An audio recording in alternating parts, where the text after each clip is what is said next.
Chapter 25 Dinner Guests. Wally watched the Malloys coming up the driveway for Thanksgiving. Coach Malloy came first, holding a low open box with 3 pies in it, from what Wally could see. Caroline's mother was next, holding a large covered dish.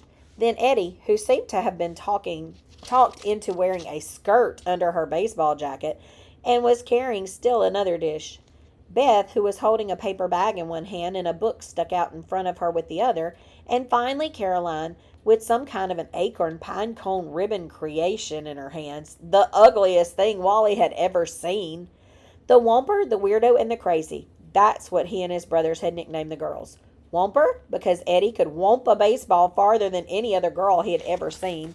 Weirdo, because Beth was always reading about dragons and vampires and trolls. And Crazy, because you never knew what Caroline was going to try next. But whatever it was, it would be off the wall. This was the first time the Bensons and Hatfords had not been together for Thanksgiving. The Benson brothers were probably sitting around a table in Georgia this very minute with their mouths full of 30 different kinds of desserts. Well, let the Malloys come. Wally was ready for them. He fingered something in his right pants pocket, and a smile spread slowly across his face. One minute his house was fairly quiet, the sound of a video game going in the living room, Mom in the kitchen listening to her favorite radio station, the snap of the fire in the fireplace, and the next, the hallway was filled with Malloys, with Coach Malloy's deep voice and Mrs. Malloy's high one, with the sound of hangers clunking and scraping as coats were hung in the closet. Happy Thanksgiving and welcome to our home. How nice of you to invite us. A real November sky out there. My, those pies smell good. Just like it was when the Bensons used to come. There was so much food, it didn't all fit on the table. Mr. Hatford carved half the 20-pound turkey and set the rest on the back porch. But things still didn't seem the same as when the Bensons were there. When they sat down around the big table with Peter's place cards at every plate, Wally sat right beside Caroline. Jake had switched his place card so he did not have to sit by Eddie, and Josh had switched his so he did not have to sit beside Beth. But Wally had made sure that he was right beside Caroline.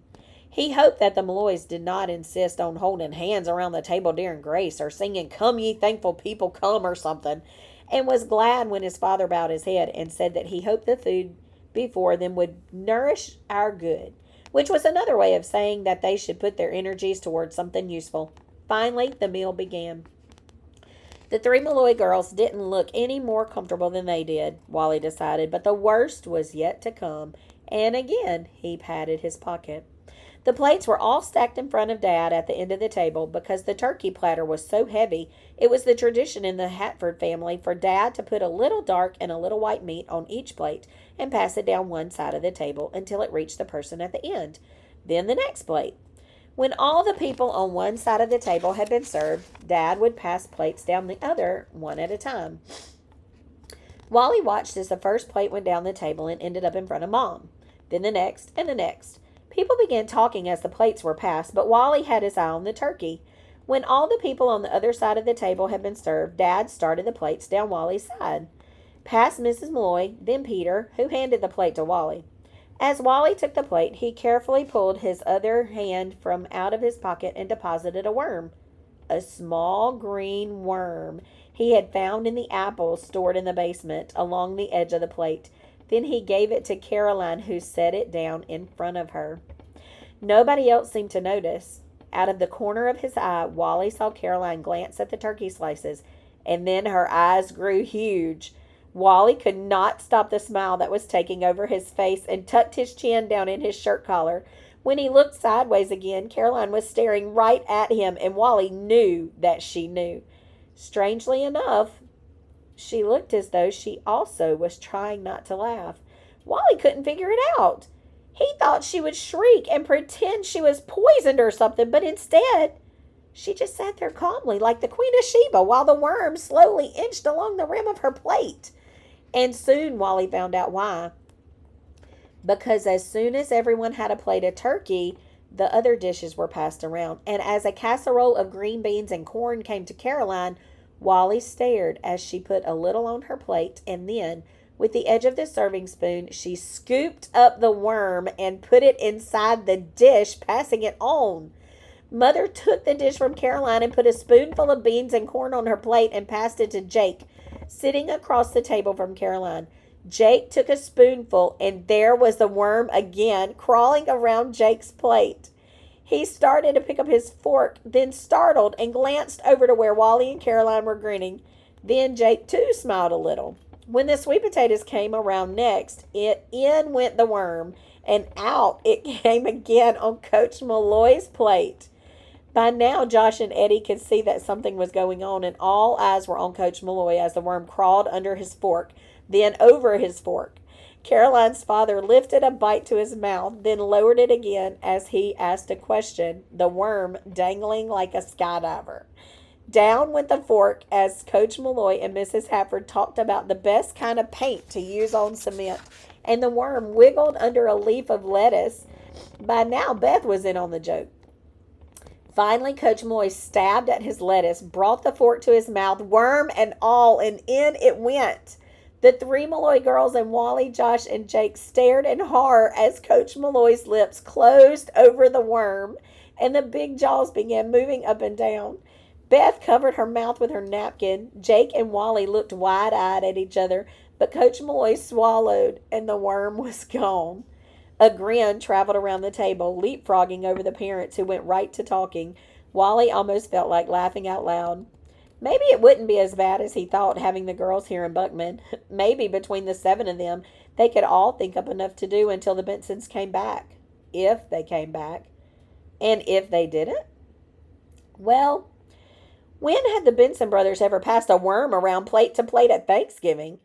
When had they ever thrown one of Mom's cakes in the river? Probably the most awesome sight Wally had ever seen.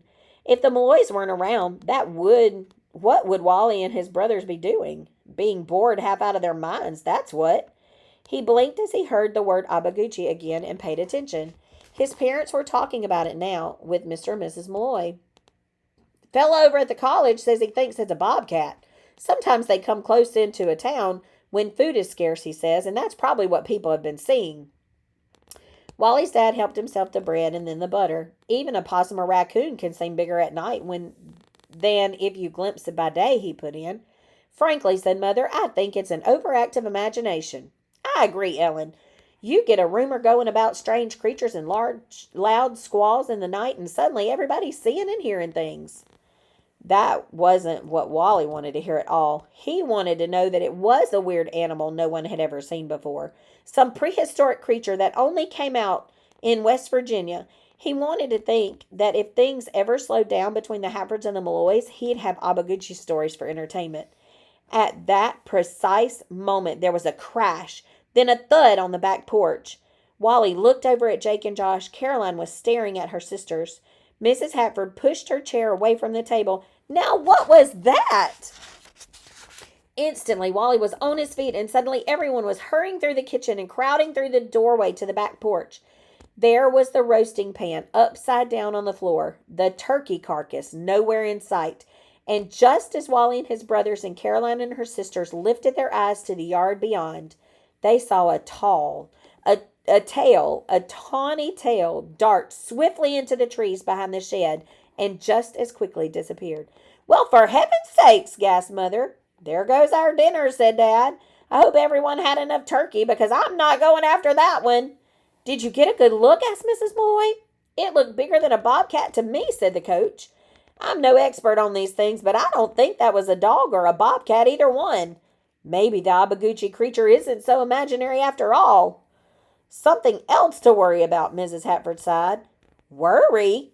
Wally looked around at his brothers. Then he looked at Caroline, Beth, and Eddie. They didn't look worried. There wasn't a worried face among them. Caroline's eyes almost snapped with excitement, and Jake and Josh looked as though they could hardly wait for dinner to be over so they could start tracking the animal. Just telling about this at school would be half the fun.